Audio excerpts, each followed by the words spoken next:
Lama da boo, lama da boo, lama da boo da boo. Lama da boo, lama da boo, lama da boo da boo. All right, welcome to episode 3. This is chapter 2 of Stephen Batchelor's After Buddhism, Rethinking the Dharma for a Secular Age. And Mitchell and I were just talking, and I think we should just pick up right where we were because do you want to just say what you said? Is that okay? Yeah, sure. I mean, I was kind of just saying how, like, in preparation for this recording, we read chapters 2 and 3. So the content from 3 we may get to in a future episode. But I was just saying how it was these 2 chapters, especially chapter 3, where it really started to get engaging for me. And I thought his like the elucidation of the 4 tasks, as he's calling them, in chapter 3 was like super insightful and helpful. And I was just saying how, I feel like it's a really good illumination of Buddhism and like a clarification of Buddhism, but that I didn't really get why the sort of framing of the book from the beginning was so like going beyond Buddhism is kind of how I interpret it. But then Adam was saying just like that he didn't really think that was the point of it. And I agree. I see. Maybe that's just how I was taking it for some reason, but I guess it's more so that it's just maybe a clarification of just the Dharma, like nothing more kind of thing. Yeah, I think, it really, to me, is, I like that word illuminating. But yeah, I don't feel like it's meant to be anything new. I also don't think it makes a statement of things that are like missing in somewhat tradition-oriented presentations of Buddhism. I don't think it's saying that like things were omitted. But I think he may be saying those things, but I would say what I would take away from it is I think the sense is that when we get into habits, so to put this in terms of like karma and habit energy, when we get into habits about explaining a thing or demonstrating a thing, particularly over large spans of time and different cultures, things may be less appropriate to the audience or less effective or have unintended effects. And so, for instance, like, we really have to think about cultural context. And luckily, this is something that in our modern culture, we're really starting to talk about a lot and recognize that kind of things, those kinds of things matter. And I think lots of times we might hear something that someone else hears kind of a totally different thing, even though we may be present for the same sentence or teaching.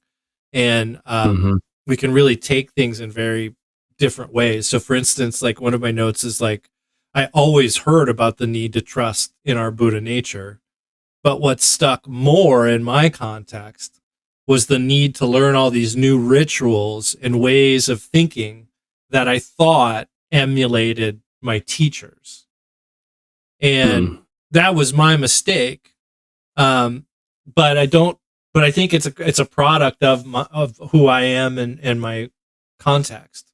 And so, like, I don't think like our course of learning was missing that. And I think in a lot of ways, like it's just become more and more clear how important a teacher like Khenpo Karthar Rinpoche was, because he was really unique and in his skillfulness about this stuff. But I would have to say that most of what I learned came from his students, of which we are as well, and so, and potentially in many cases, not enlightened beings, trying our best to explain something taught by, beings that are enlightened. And so I think this idea of the context and the messages that are heard as opposed to just the way we say it or the way it's been said before. I think that's kind of the through line that I get from what he's talking about, is like, let's be aware of like what people may be taking away from this that actually undermines the practice of the Dharma, or undermines awakening, or causes imbalance. And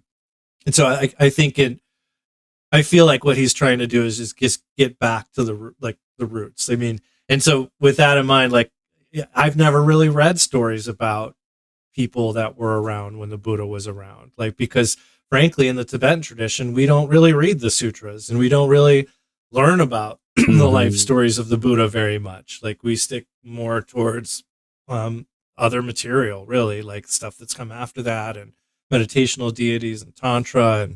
And so it's neat for me to hear someone kind of digging into just what was happening at the time of the Buddha, what he might have said, the people he was around, what the culture was like. And I think it helps us get back to just like, what's the roots of all of this? And then we'll start there to try to figure out, how does this apply in our secular time, our primarily secular age? Yeah. One thing that I thought while you were just talking was about how, like, there's just certain cultural baggage or habits that we have, you know, as Westerners, that like our teachers maybe couldn't have been completely aware of. You know, there's certain things that we're taking for granted that they don't even think about, and vice versa. So that's kind of just like a whole dimension of the communication of the Dharma that is, you know, it's like really important to just try to discern what the simple teaching is. And then it's sort of like, there's some amount of trust required on both sides, you know, like I feel like a skillful teacher will know that they can't totally understand everything that the student is bringing to the table, you know, totally. I'm sure they have some insightful grasp of a student that comes to them and how to communicate. But like, you know, there's certain things that Tibetans take for granted because of their cultural background, certain things Americans take for granted because of their cultural background. And like, you know, some of that just has to be hashed out through practice, and I guess a continual effort to like understand what is the teaching, you know, which is like, this book is really helpful for that. It also, kind of to speak to what you were saying, like we don't, in the Tibetan tradition, like these are not the teachings that get emphasized so much overtly, but I did find myself thinking a few times how it was really cool to see how like so much of what we did was just like a sort of expansion or further elaboration of this stuff. Like, you know, he mentions that at one point, like how I think it's right up front in maybe in one of these chapters, how like basically all of the Dharma teachings are like further elaborations on the Four Noble Truths. And we've heard that before, but it was just kind of cool to see how, while our tradition emphasizes a lot of different things, as far as what's presented, it's you know, I came away from reading this with a real trust in the fact that it was authentic in terms of like staying true to the basic message, you know. Yeah, and I think, you know, one thing that just came to mind when you were saying that too is that the Tibetan traditions, I think we can say, came about at a time when Buddhism was solidly in the religion category, as opposed to what Batchelor outlines in this book as being, you know, sort of just a way of life, and even potentially like a way to have a harmonious civilization. You know, it was not a distinction between religious and not religious. And I think particularly Tibetan Buddhism, like, is a religion. Like, it just, I mean, it's got all of the hallmarks of what a religion is. And I think it even kind of started there. Whereas the Buddha's teaching did not, I think is the point. And so can we go back to that and then build what fits us today? Mm-hmm. Yeah. And, another related thought was just how skillful Chogyam Trungpa was, with like, he was just teaching basic Buddhism, actually. Like, in a lot of ways, like, I feel like he almost had to have like gone back to this, like, just like the elemental Buddhist Dharma, and found amazing ways to communicate it. Like, anyway, this might be from chapter 3, but like just his whole emphasis on the secular Dharma of Shambhala, like establishing a kingdom kind of thing, like however you want to take that. Pretty fascinating. It's like he was getting back to the roots. Yeah. And I think one thing that gets covered in this chapter 2 about stream entry, which we'll get to here in a second, is it is really just a shift in perspective.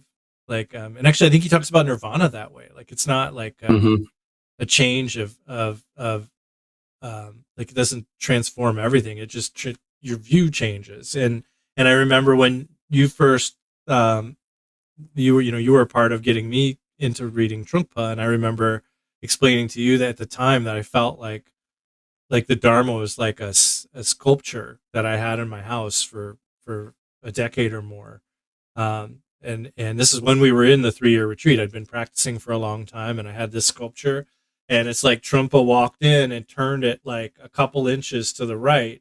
And then I was like, oh, that's how that goes. Like, yeah, it wasn't like I didn't have the wrong sculpture there or anything. It just needed to be moved slightly for me to go like, that's it, So, I think that shift in perspective is so important. And so, and I see what you mean now. I would just say, like, after these 2 chapters, I see what you mean, how this book is similar in that way. Like, it's like providing that little like, oh yeah, okay. So it's almost like I knew that's what it meant. Yeah. But you didn't have the confirmation from anybody else. Yes. Yeah. Or like laid out so cleanly. And yeah. So I think the one thing I want to say before we start on this chapter, because we're about to dive into chapter 2 on Mahanama the convert. I don't know, but you could tell me if I think I know for both. I think I can speak for both of us when I say that we are not experts on the Pali Canon. Right? I believe I would agree. Okay. So I mean, I just want to start there, because this is not like when we're talking about the lives of people and the Pali discourses and all, like, I know very little about that, and a lot of it I'm getting from here. So just to be clear about my positionality on this, like, this is pretty new. Like we said, this isn't stuff that's emphasized in the tradition we come from, even though I feel like it accords with it and descended from it. Like, this is kind of new. So this chapter will begin a pattern in this book of one individual from the Buddha's life who was what we might today call a lay person. He goes in this chapter to why adherent is a better, or his preferred term for that. But these 5 individuals that he profiles who were contemporaries of the Buddha were all considered stream entrants or members of the Arya Sangha, the noble Sangha, the noble community. But they weren't monastics. And I think that's a really, unique approach, really. I mean, you mentioned the Mahasiddhas last week, so it's not like there's no comparison for that, but it's not super common to find a book that talks about the just the regular folks, who had practiced the teachings and discovered their benefit. So this chapter starts, I'm going to read the epigraph here from the Sotapati Samyutta. Sorry if I butchered that pronunciation. But so Mahanama says, Kapilavatthu is rich and prosperous, populous, crowded with congested streets. In the evening, when I enter the town after visiting the teacher or worthy mendicants, I might encounter a runaway elephant or horse, a chariot or cart out of control, a man gone berserk. This disturbs my mindful recollection of the Buddha, Dharma, and community.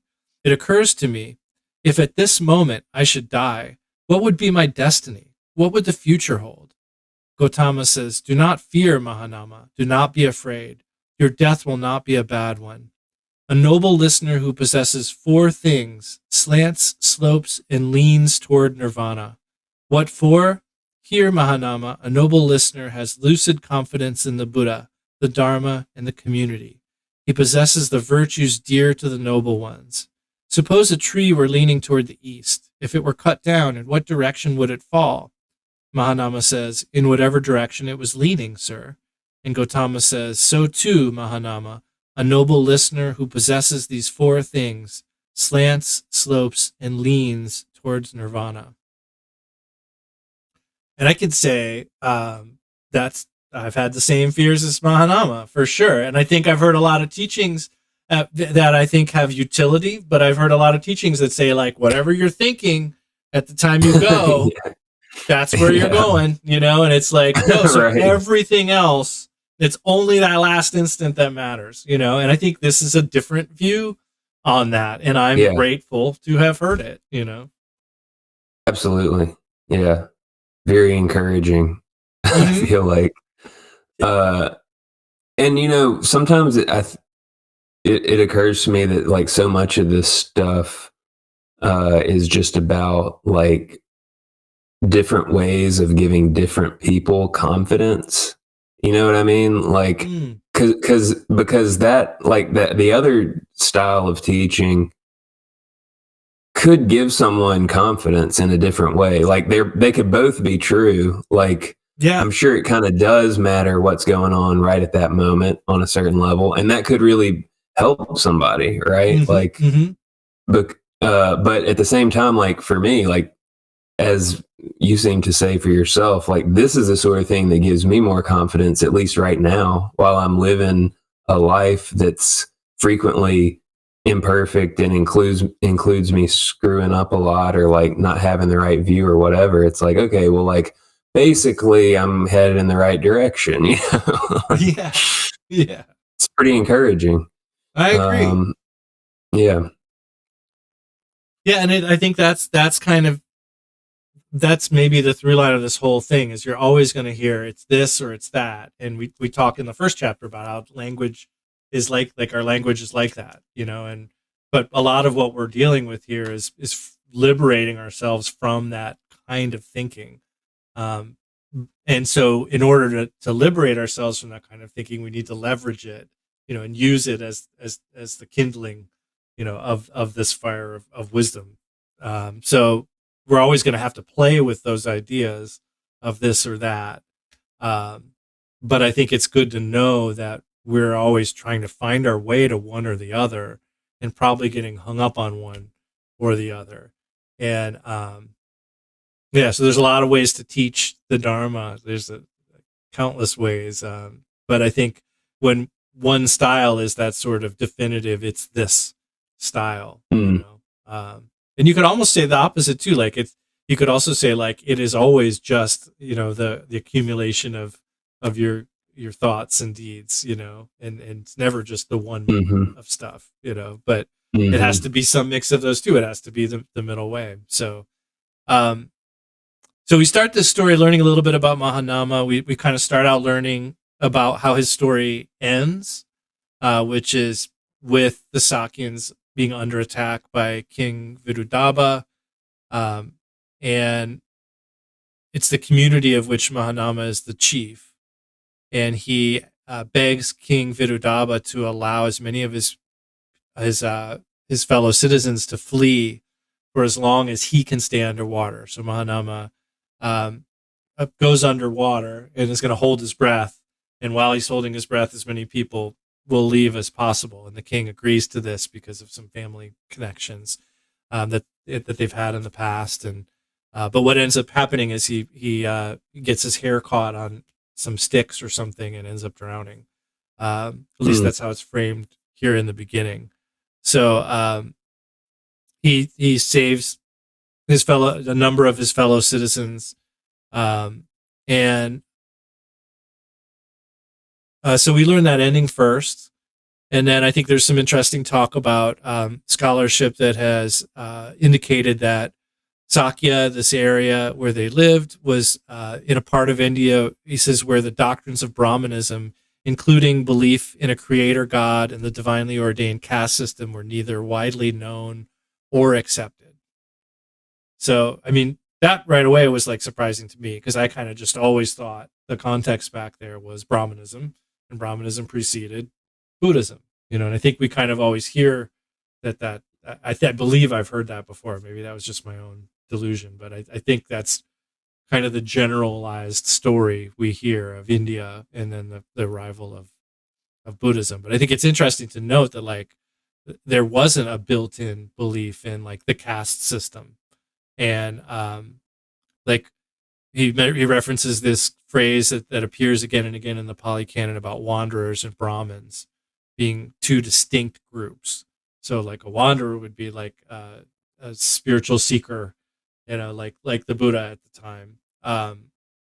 But Brahmins had this very strict family lineage practices that were passed down from father to son. And so I think it was just interesting for me to hear that those were two different groups, because I think I kind of thought they were all Brahmins, and then Buddha discovered something and had to convert a bunch of people. Did you have that same sort of impression, or?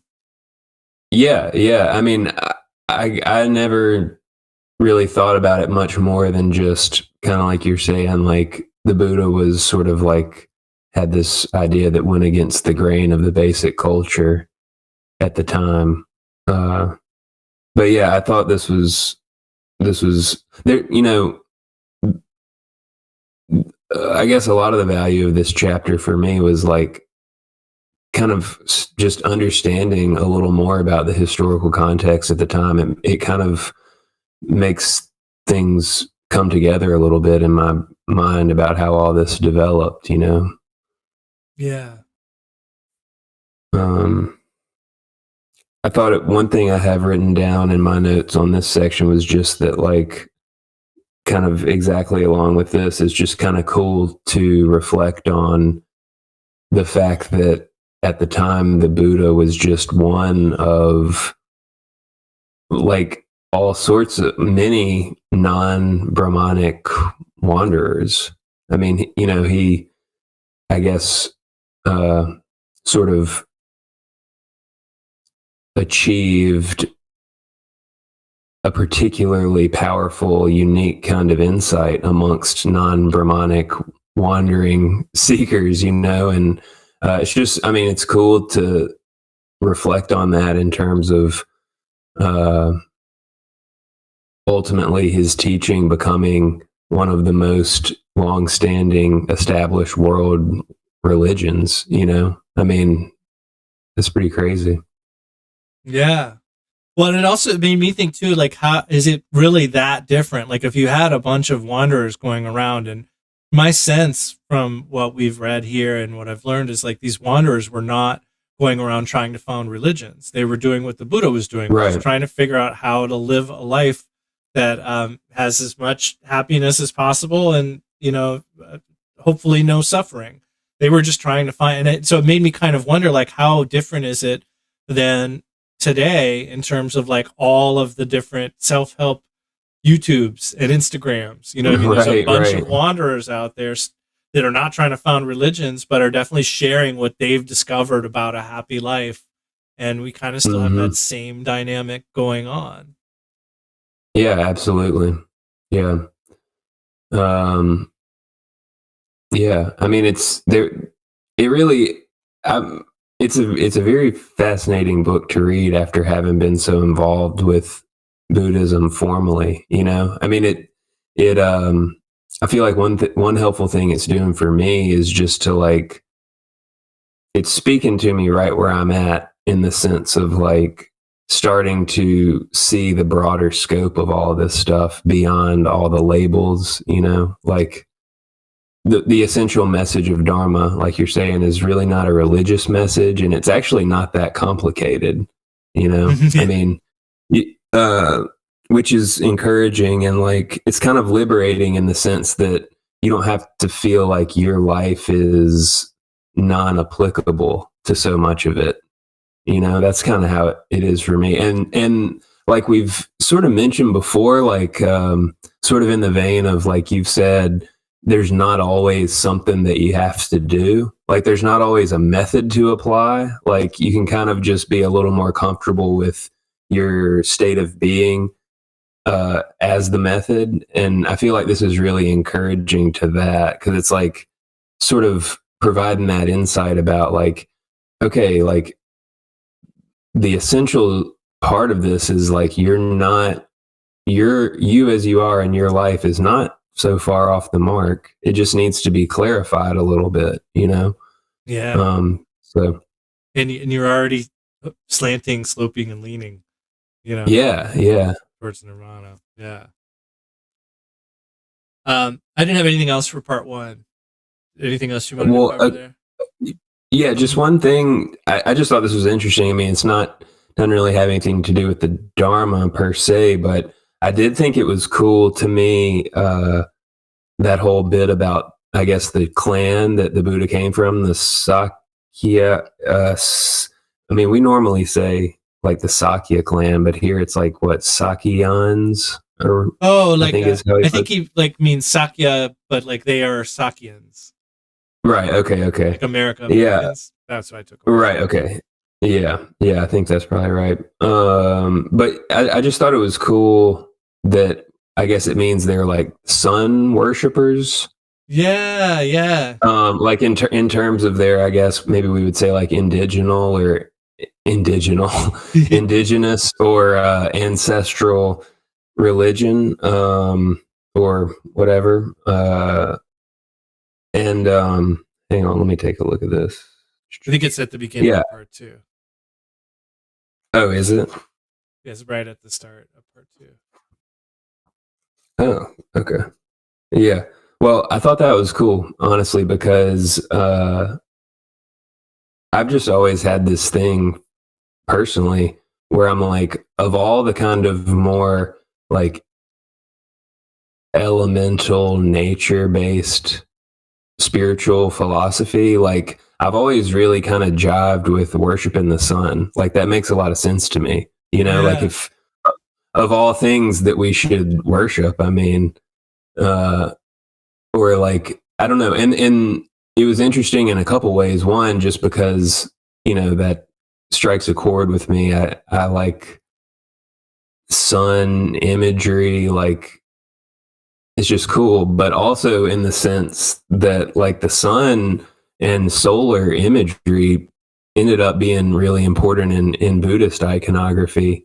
And I wonder if, I mean, the sun is obviously pretty significant for anybody living on Earth. So maybe that's how it came about. But on the other hand, maybe, some skillful holders of the teachings were going back to some of this context and, reframing it in terms of the Buddhist teachings. I mean, like, even to the point of like all the deities, well, not all of them, but a lot of the deities in our tradition, right, are like standing on sun discs.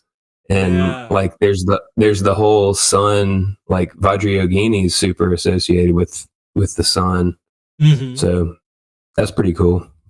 Yeah. And I like I think it's interesting too that like the sun, there's two like mirror moments in each day of the rising and the setting, where it's they're kind of reversed but can be equally breathtaking in their majesty.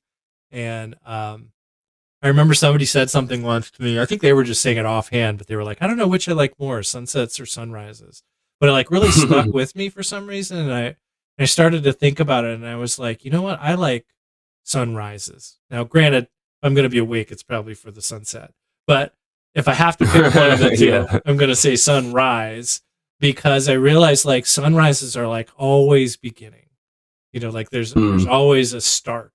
Like it's like you could easily equate it with like hope. and beginnings, whereas sunsets are always ending. They're always like Mm-hmm. headed towards darkness.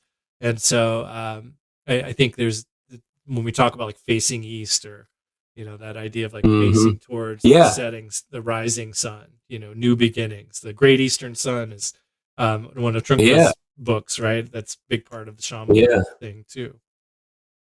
Yeah, I was just thinking about that, and the whole like always facing east. Like, there's practices where you like are always like imagining that you're facing east. And like, I guess another way of kind of flushing out the thought about employing that belief or that reverence for the sun is just the whole, I mean, that's been part of, I guess, the development of Buddhism historically the whole time, is just reframing the sort of native beliefs of a culture. Like Guru Rinpoche in Tibet, I wrote down like kind of the similar like origin of a lot of the deity practices and all that sort of thing. And I highlighted here the part where it says, throughout his life, the Buddha was known as friend of the sun, or kinsman of the sun. He likewise compared any true friend, Kalyana Mitra is the Sanskrit, or maybe Pali, sorry, I don't know. He likewise compared any true friend to the first light at dawn, for in the same way as the dawn is the precursor of the rising sun, a true friend precedes one's cultivation of the noble eightfold path, the route to self-reliance in the practice of the Dharma. Through both example and teaching, the true friend encourages the sun to arise in another's life. The sun in this case is nirvana, which is beheld as soon as the dark clouds of habitual reactivity are momentarily dispelled from an individual's mind. Such moments open up the possibility of leading a life that is no longer conditioned by impulses of greed, hatred, and confusion. I think same kind of idea of like that rising sun, being like the chance, the opportunity. And also already opening up the idea that nirvana is something that we get glimpses of, and people and situations can help us get these glimpses, and that is really the seed of awakening. But it's not like awakening light. It's not really like it's not that it's not an authentic glimpse of nirvana when suffering ceases. That's it. It's just not stabilized. Like that's, you do get to see it. We get to see it, Yeah, that's cool. So this part goes on to explain a little bit more about the dynamics, the power dynamics in the area. Mahanama, it turns out, is in a position of like relative local power, but it's also precarious and has a lot of potential dangers. King Pasenadi, who we will cover in 2 chapters from now, would have been the ruler at the time of Kosala. In Sakya, where Mahanama is the chief, would have been a vassal state of Kosala. And yeah, so that's what I have for part 2. Anything for you? Anything more for part 2?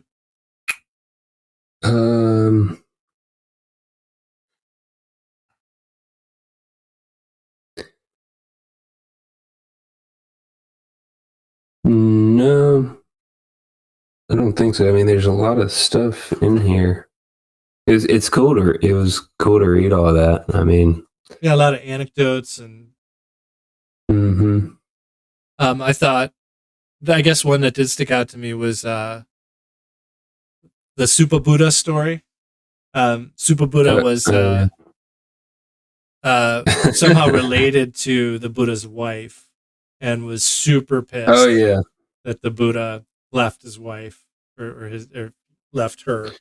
And at some point, like, got drunk in an alley or something to block the Buddha's way. And I think this is a funny thing with, I guess, all old religious texts. They kind of will just give some information and maybe an incomplete story, and that's the last you hear about it. And so, at least the way he described it in here, it's like Supa Buddha gets drunk to block the Buddha's way.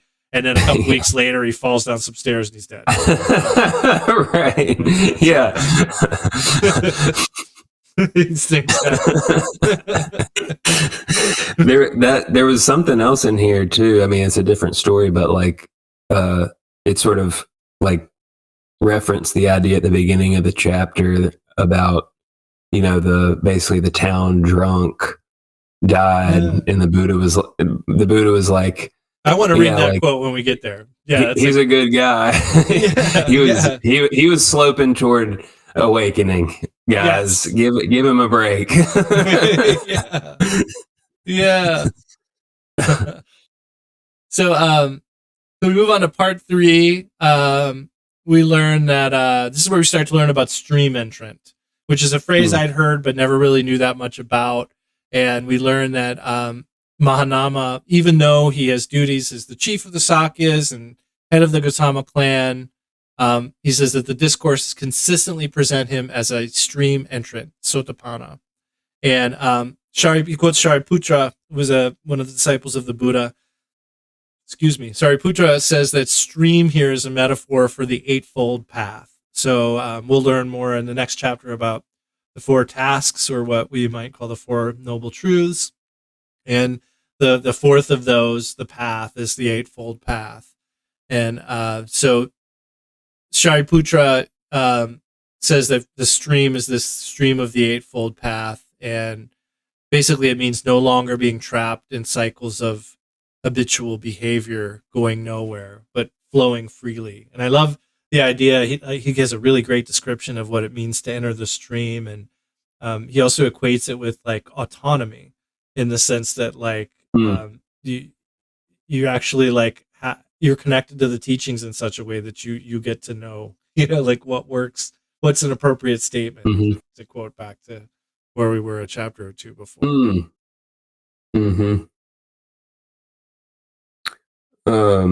Autonomy. Yeah, and that was the quote. Sorry. Oh yeah. Just before we get away from the beginning, I was going to mention, like on page 41, that first full paragraph, it's sort of further expansion of the whole like momentary nirvana or momentary awakening teaching, and how that sort of, in a very, I guess, essential way, really provides like the primary means on the path, you know, is like, which is, it's interesting, right? Because I mean, that's basically the same as, I mean, that's the basic idea of the Vajrayana stuff as well, and like Mahamudra. It's like those glimpses of the nature of mind or whatever, and then the, you know, familiarization, sustaining it for longer, blah blah blah, all that. I mean, it's right, all right here. It's kind of cool to see that, to notice or to understand how all of that stuff is just built on these basics. But I'm trying to think of it, find a good little part of it here.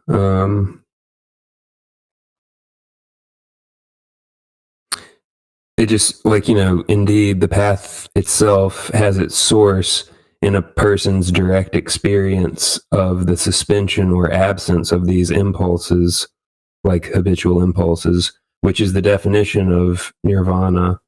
This does not mean, however, that having once glimpsed nirvana, innate reactivity will never recur.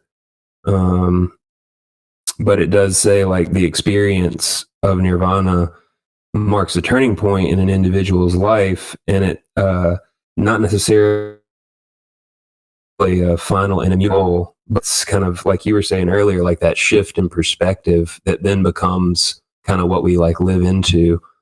Yeah. Keep reading on the path. Yeah.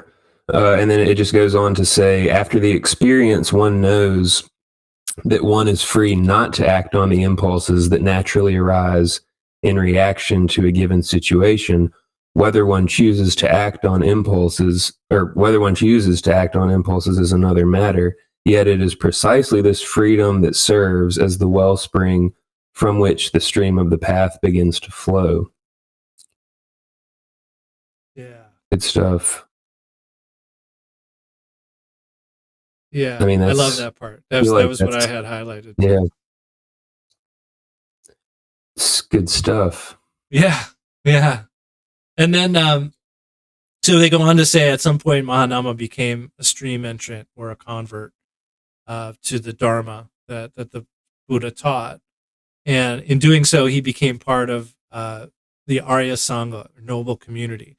And I thought this was interesting because Sangha is a word I've had a changing relationship with. And some of that was impacted by the Karma Kagyu home study course that Ken Holmes, who used to be with Samye Ling, put together, which is fantastic. I definitely recommend it if you're involved in the Kagyu lineage.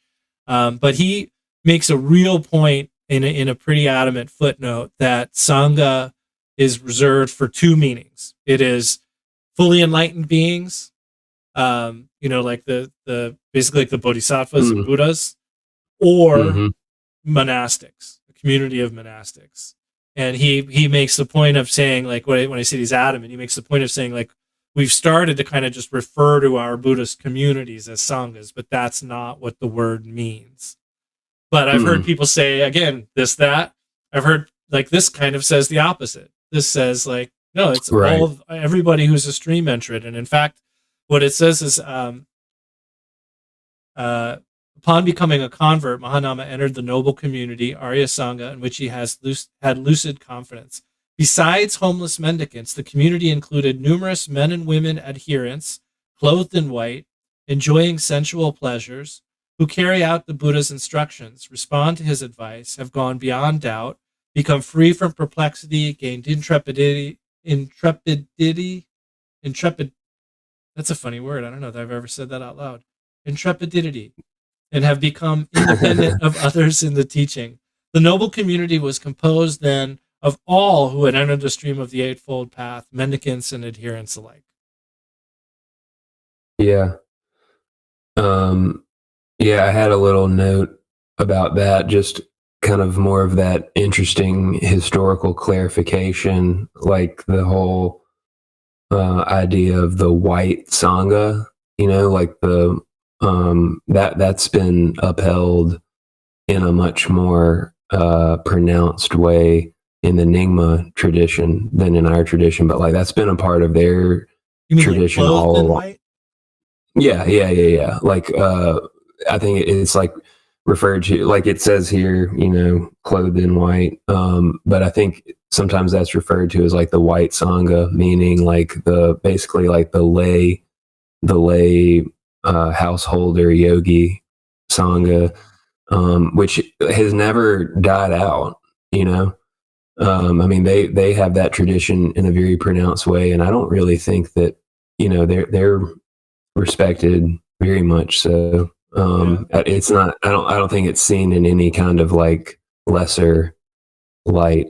That's my understanding, at least. And also, there's stories about, like, I'm no scholar, so I'm not going to get it exactly right, but like there's stories somewhere in there about Buddhism being persecuted under a certain king in Tibet, I think, or maybe in India. I don't know. But anyway, point being that it was like the white, quote unquote, white Sangha that kind of preserved a lot of teachings at that time, because they were not so, like, it was hard to tell that they were practitioners. Whereas like the monks in the monasteries, it was pretty obvious, and maybe like there was a lot of that got wiped out. But just kind of interesting. But yeah, there's like, to me, it was interesting to just see that, like, there's that, the tradition of the lay men and women, householder yogis, kind of like Marpa, wearing the white shawls, or I think in some cases even the white bottoms, skirts, goes all the way back to this time and is still around. It's kind of cool. Yeah, and then this is to where we get to the part about Sarakani, the town drunk. And I highlighted this because I wanted to read this, because this is another thing that makes me feel better. So there were people who were objecting to the Buddha declaring Sarakani as a stream entrant. And what he says, Mahanama goes to Gautama to seek clarification. And the Buddha explains, if one speaking rightly were to say of anyone, he was an adherent who had gone for refuge over a long time to the Buddha, the Dharma, and the Sangha, it is of Sarakani the Sakyan that one could truly say this. Stream entry, like conversion, is a shift in one's core perspective on life rather than the attainment of a degree of enlightenment or holiness. While it may grant a certain dignity, a relapse into undignified behavior is still possible. Sarakani, like Mahanama, may have had his weaknesses, but he should not be judged on those grounds alone. He should be remembered in terms of the heartfelt values, awakening, the Dharma, the community, that he sought to embody in his life in spite of repeated failures. This case of Sarakani illustrates that the noble Sangha includes sinners as well as saints. I'm happy about that being in there. Yeah. Yeah. And I mean, the stories of some of the Mahasiddhas push that even further, in some cases. Like, I mean, I guess push it further in the sense of like, in that context, not even it being a matter of sinner versus saint, but like, so, Yeah. yeah. Yeah. Way beyond. Yeah. And then I think another thing I found interesting was the story about there being a conflict between Mahanama and Goda about whether there were 3 or 4 things that were necessary for a stream entrant, like 3 or 4 things that constitute stream entry, which I mean sounds like any conversation you could overhear at any Dharma center on any Sunday. Really, like, right. 3 of that or 4 of that. I think it might be this. I heard a teacher say that. Like, and so there's this like. Well, they go. Luckily, they had the Buddha, so they could go to the Buddha and ask. And they go to the Buddha and ask. And what ends up happening is like the Buddha basically asks. Or wait, how does it go? So the Mahanama basically says like to the Buddha, "Whatever you say, I'm going to believe. Please just remember me as the person who will always believe what you say, even if everybody else in the town says something different." And rather than like answering their question about 3 or 4, he turns to Goda and says like, "What do you think about what Mahanama said?" And Goda kind of praises Mahanama for saying such a thing, but Batchelor points out that like he has the hunch that the Buddha didn't really like that response because it wasn't showing any kind of autonomy or like independence in the Dharma. It was really kind of just demonstrating this blind faith. And then the part I really love here that I think applies especially today, I think we talked about this in an earlier episode, but he points out, the quote here at the end of this section is, "Living at a time of crisis, he longed for certainty and resolve in his teacher, but desperation easily turns into fanaticism. People adopt inflexible views as a comforting defense mechanism when they find themselves threatened and overwhelmed by forces they cannot control." I feel like we see a lot of that today too, Yeah, for sure. I mean, I did have like, obviously there's truth to that. On the other hand, I kind of felt a little like,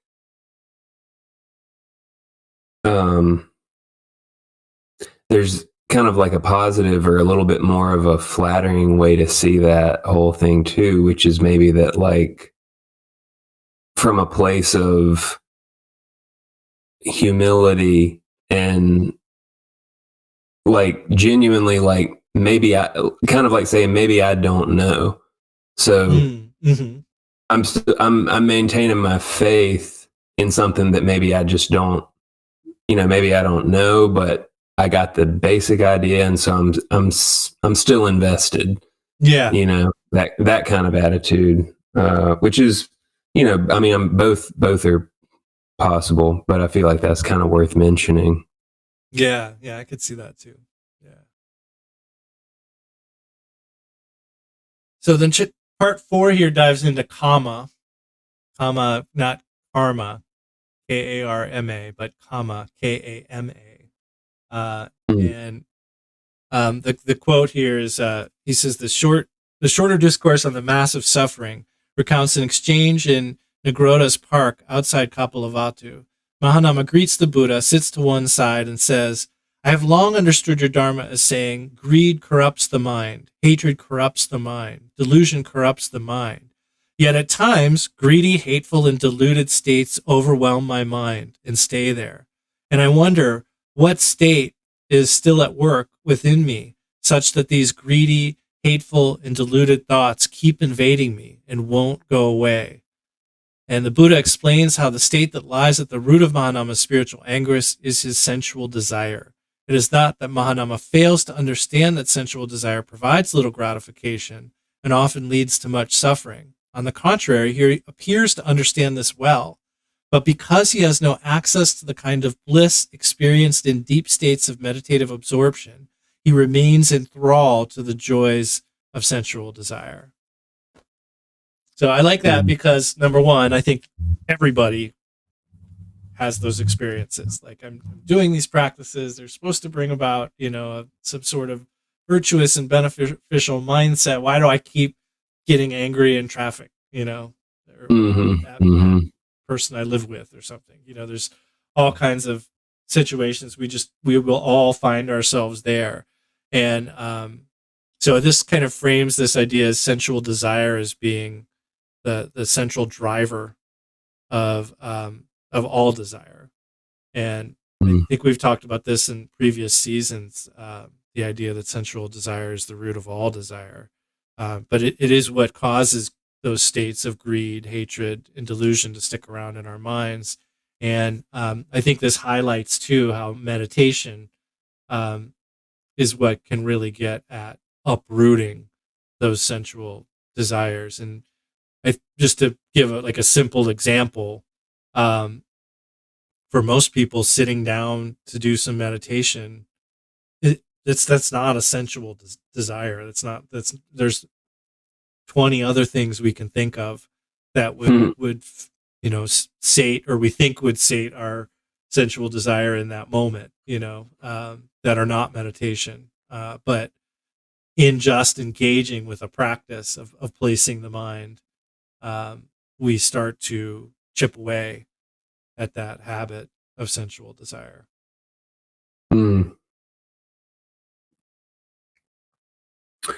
Yeah. I guess my main little note or thought from this section was just the sort of ultimately encouraging reality that no one is all good or all bad or inherently good or bad. It's kind of like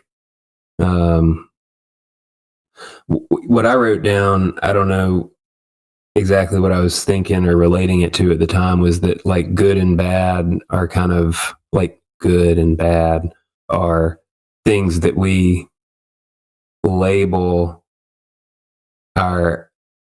the various sort of impulses, I guess, that spring from emptiness. Basically, it's kind of like at some point, I think I may be skipping ahead to 3 a little bit on that one, but he talks about like the twofold ground at one point.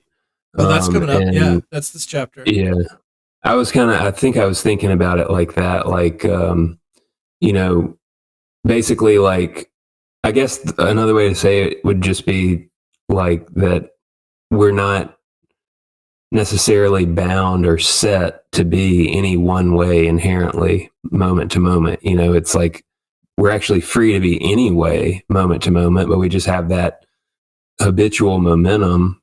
And the thing is that like at any point we could do something really virtuous, right? Or at any point we could do something really unvirtuous. It's kind of like just the more we can be situated in the open potential, maybe the more skillful our conduct will be. But that's ultimately like a pretty encouraging idea, because I feel like the practical takeaway is just that um,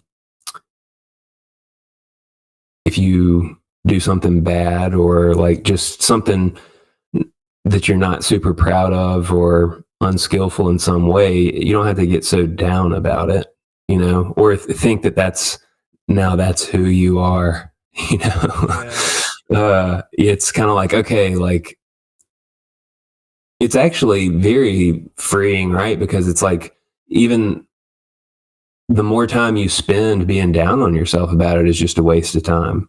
Like the quicker that we can actually free ourselves up and move on, clear our head, the better, Yeah. because that's the space that we're going to be most likely to go the way we want to go. So that's good stuff. And then from the other side, I guess if you do something really great or are getting a lot of attention for something, it's just means to sort of stay humble and recognize that it's like, okay, like I did something really good or really cool in that moment, but like I can't act like that's who I am all the time or something. Like I got it right there, but Yeah. those both useful. Yeah, yeah, and I'll relate that back too to what I mentioned last week about this idea of like getting hooked on beginnings and endings.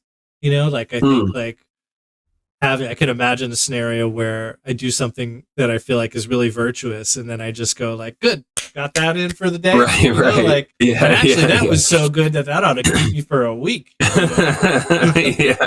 So we yeah, kind of get to where we just think we've hit a spot, and then we try to manufacture that into eternity. And yeah, so yeah. I felt like this section was really about addressing the seeming contradictions, and Mm, I think we can all relate to that. And the Buddha points out that those things are not a contradiction. And the quote here that I have is in the account of his awakening, the noble quest, the noble quest. Buddha declares that what he has understood is difficult to grasp because it goes against the stream. To enter the stream of the Eightfold Path means to go against the stream of one's reactivity. So now we have two metaphors. We're entering the stream and going with the flow, and we're also going against the stream of our mm, reactivity. And I think that highlights like the path takes effort. It doesn't mm, always take effort, which is like what we talked about earlier, how you don't always have to apply some sort of method. But a lot of the times when we're doing things properly in terms of like an effective practice of the Dharma, it feels like there's some effort. We're swimming upstream against our reactivity, although there is its own kind of flow to that Eightfold Path kind of stream too. But when we push back against habits and impulsivity, he Batchelor points out like that can lead to self-loathing, because when mm, we begin this process of starting to swim upstream, swim against impulsivity, like we feel the force of all of that impulsivity, and we feel like the white caps are hitting us in the face, and it's mm, like we're getting, these things seem a lot bigger, they become a lot more apparent, and it feels like it would be easier to not be pushing against them. So that's a normal feeling, and I think it's a feeling we have to recognize, that like a little bit of effort towards virtue or effective practice should be the state that we want to be in. But then the balance there is also to recognize, like he uses the example of the Buddha citing some Jain practitioners who were constantly standing.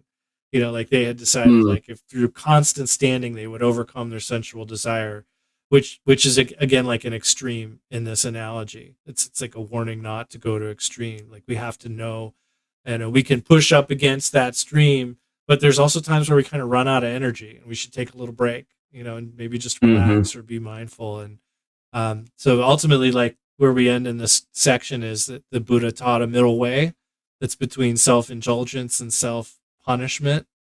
Um, and even though Mahanama has no intentions of becoming a, a mendicant, he is a stream entrant, even with all of his challenges and seeming contradictions. And yeah, mhm.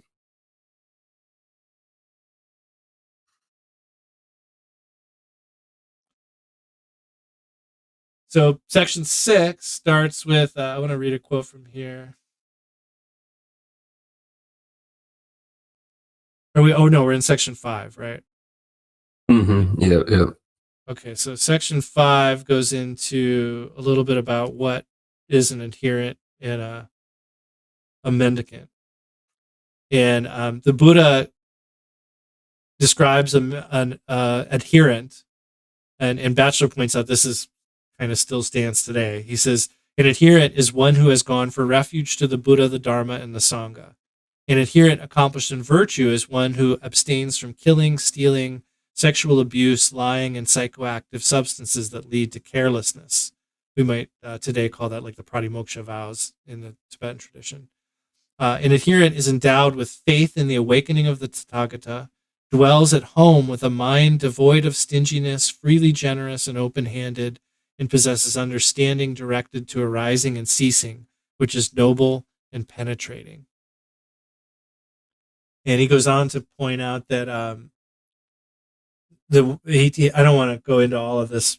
I would encourage you to read the book, but there's a lot here about like the language and the origins and the context, and really like he points out that the word layperson would not really apply at that time because there wasn't a distinction between religious and secular in that context. And adherent and mendicant are the two words that he's choosing to use here because we had not yet arrived at a time where adherents were the ones who were like expected to support the mendicants, and kind of like today, like adherents, I think oftentimes are the ones out working a job and donating the money to the monastery so that the mendicants can devote themselves entirely to study and practice. And we hadn't really gotten there yet. The Arya Sangha at this time included everyone who had entered the stream, regardless of whether they were there, whether they were an adherent or a mendicant. And we also cover the fact that like recent scholarship has indicated that adherents would not have been, when they entered the stream, they would not have been like rejecting some sort of comprehensive worldview that they had adopted through Brahmanism when they convert to the Buddha's teaching, because instead, like at this time, Brahmanism was not like the standard belief there. So in fact, them entering the stream could likely have been the first time in their lives where they adopted some sort of coherent ethical, contemplative, and philosophical attitude, is the phrase that Batchelor uses. This could be the first time that they've actually had some sort of belief system like that. Yeah.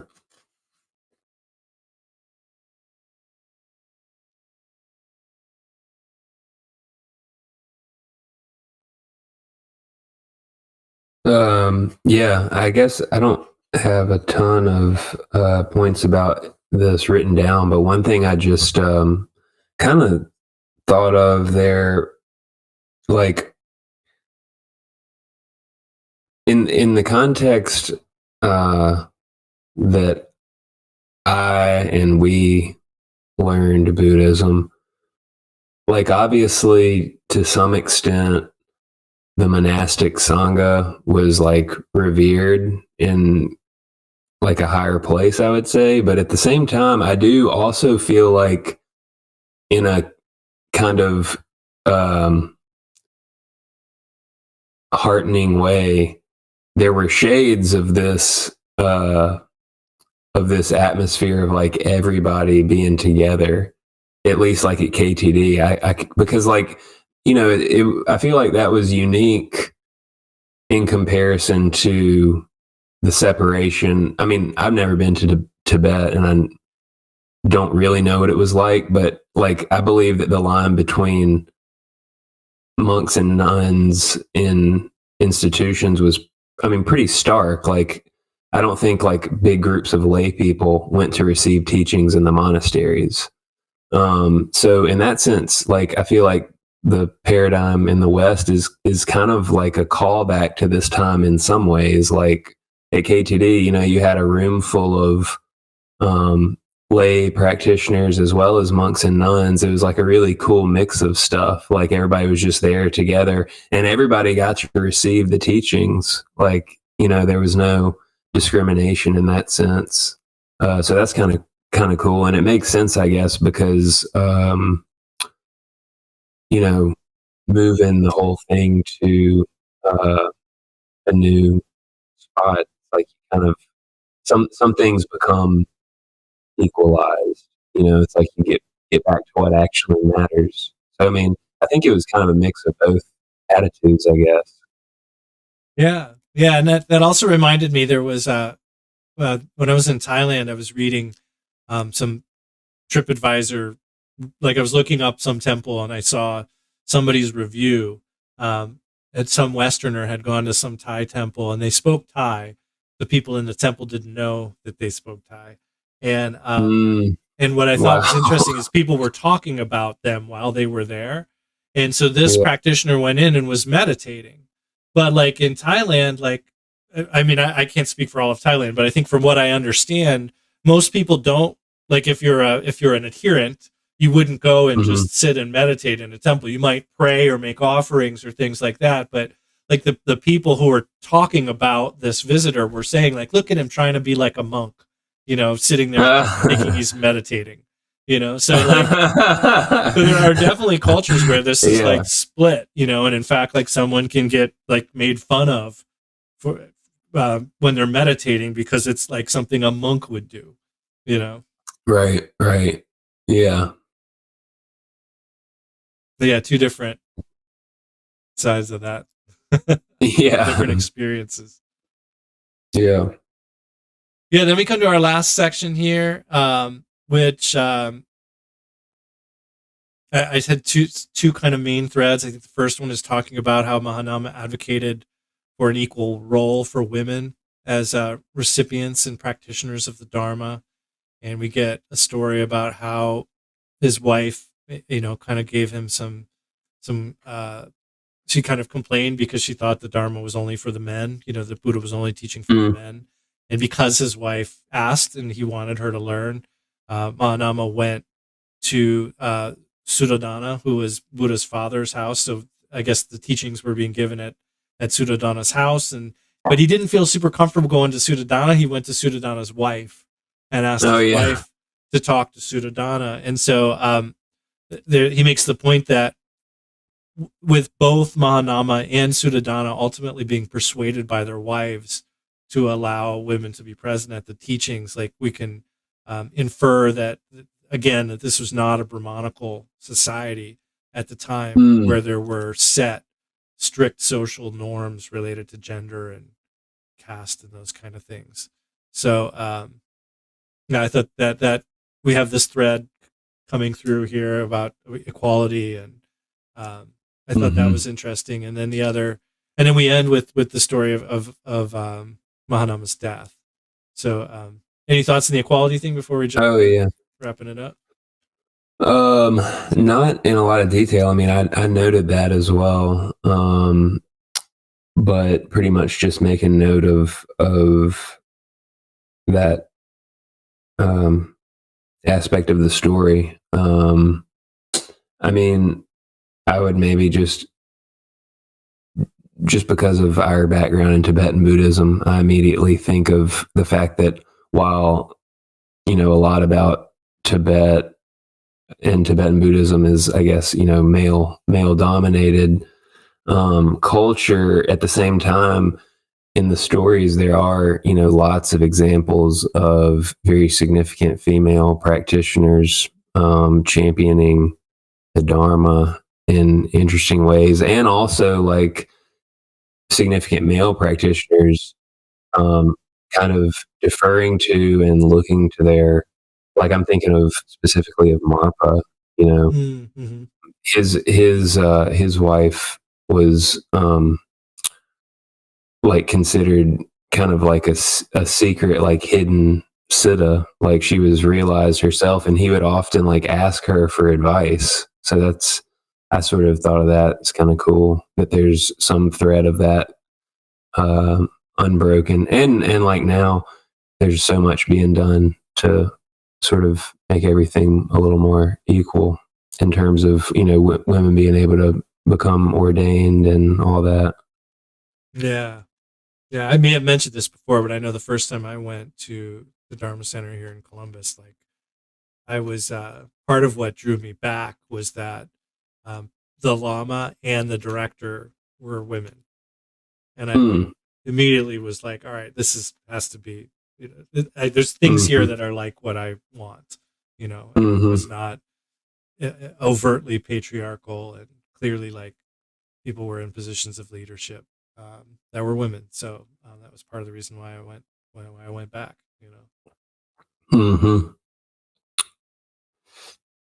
And so we wrap up with revisiting where we started, which is Mahanama's death, and Buddhadaba, he's got a grudge against the Sakyans.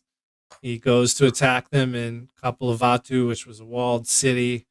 They aren't going to let him in, but he says, like, I have no hatred for you. Like, just go ahead and open the gates. And then, of course, when they do, he goes in and starts this massive slaughter. They even say, like, he spared no one, including babies at the breast. And so Mahanama at this point pleads with Vidudaba to allow him to stay underwater and let as many of his compatriots leave while he's underwater. And the version we heard at the beginning of this chapter was how his hair got tangled in the roots of the tree or this branch. But there's another version, I guess, in the Pali canon of this story where it actually says that he undid his hair and tied his toe to his hair. And so the point that Batchelor makes, I'm getting choked up. Wow. Like the point that Batchelor makes here is that he this guy who was concerned about his death, committed suicide for his people, and enacted the slant, slope, and lean in a way in his last moment. Yeah. Moving story. Absolutely.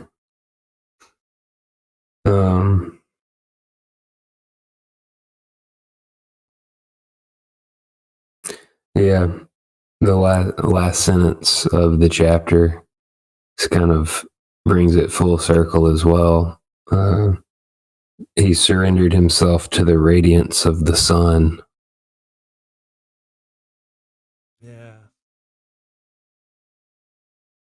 Yeah, there's a fair amount of poetic license that I know Stephen Batchelor takes in here, but I appreciate it. Actually. Yeah. All right. Well, I'm excited for next week. I know you started reading chapter 3, and chapter 3 is the one on the 4 tasks, and that is the one where I got hooked too. I mean, I think I was enjoying the book the first time I read it, but it wasn't until I got to chapter 3 that I was like, oh, this is some really, really hard-hitting stuff for me. So yeah, I agree. I'm super excited to talk about that.